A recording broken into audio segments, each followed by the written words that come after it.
I remember fans literally coming up to us, ripping the tickets up and throwing them, like, how dare you guys be out here drinking.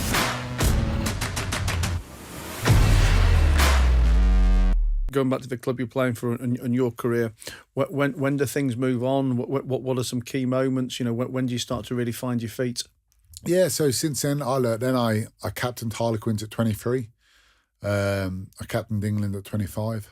I think your first England game was 2012. Yeah, so it was no, sorry, my debut was 2009.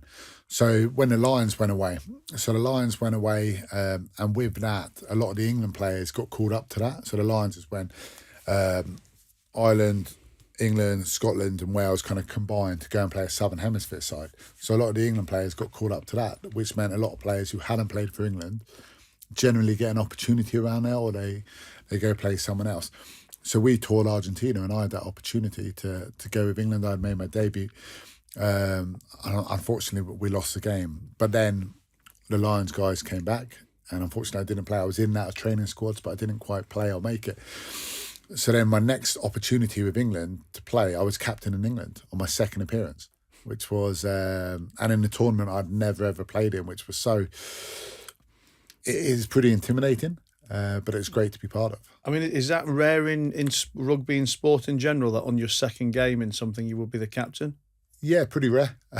Pretty rare. And I think you often, because you gain experience, the more you do something, the older you get, the more experience you generally get. But we were a new group generally.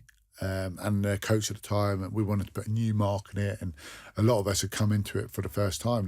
The greats of English rugby, what they are now, the Owen Farrells, Benny Cares, all this kind of stuff, the Marlers, they hadn't had much experience. A lot of them had 0 caps. Myself, like I said, only had 1. So we were starting from scratch, and it was about putting a new identity on this side. And how did it feel in that first England game? I mean, obviously you've been playing rugby for many years at this point. You've already been a successful captain of your home team, but do nerves come back? Does excitement come back? I mean, I assume it's every sportsman's dream to play for their country. Yeah, it is, and definitely nerves. And I remember that first kind of huddle, and look, I'd spoken in huddles loads for England, but it was different that first one as captain. And I remember speaking in that first, and I probably said a load of rubbish. And then Andy Farrell, who was our defence coach, who's now Ireland head coach, came up to me after, and he'd captained Great Britain at a young age, like 20 or something, like really, really successful. And he says, look, now just go out there and be yourself. Don't worry about all that kind of stuff. The hard bit's done. And just kind of do what you did to put you in this position. So that was really useful. But then also our first game was away in Murrayfield in Scotland. And we were kind of introducing down to Princess Anne and all the players. And you're trying to remember their proper names, not their nicknames and stuff, because you don't call each other that.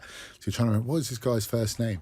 So that was good. But also what makes you probably more nervous, and kind of, because you train on like a Friday morning, you have a captain's run, you do final preparation, all that kind of stuff. Then that afternoon, you'll go back to the hotel, might have a meeting, but it's mainly just recovery, have some physio, massage, eat well, and try and relax until the game. So that kind of window can be quite long, but everyone means so well. So you get so many like messages of good luck and all that, and then you're like, oh, I just want to like, everyone's been so nice, but it makes you feel more nervous because you see how important the game is and how kind of much it means to people.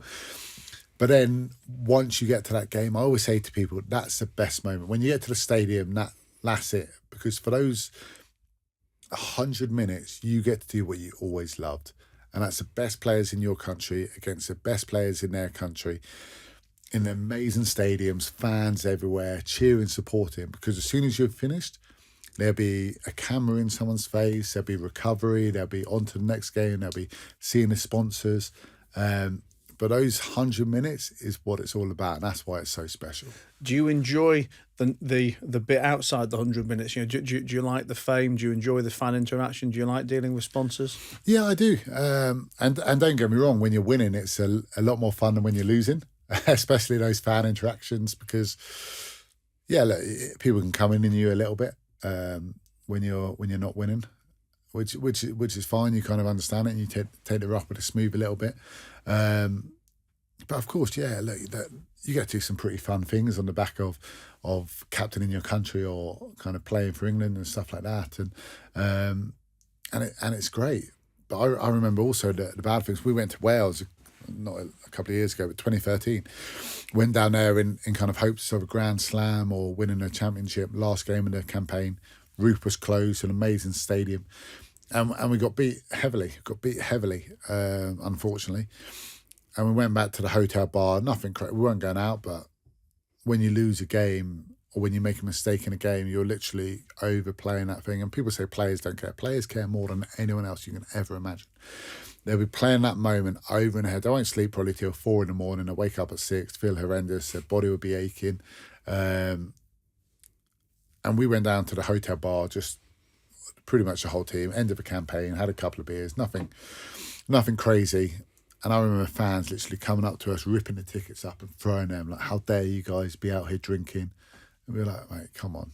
Like, we gave it everything. It didn't work for us. And we're going to go to our room and sit there and sulk and not do anything.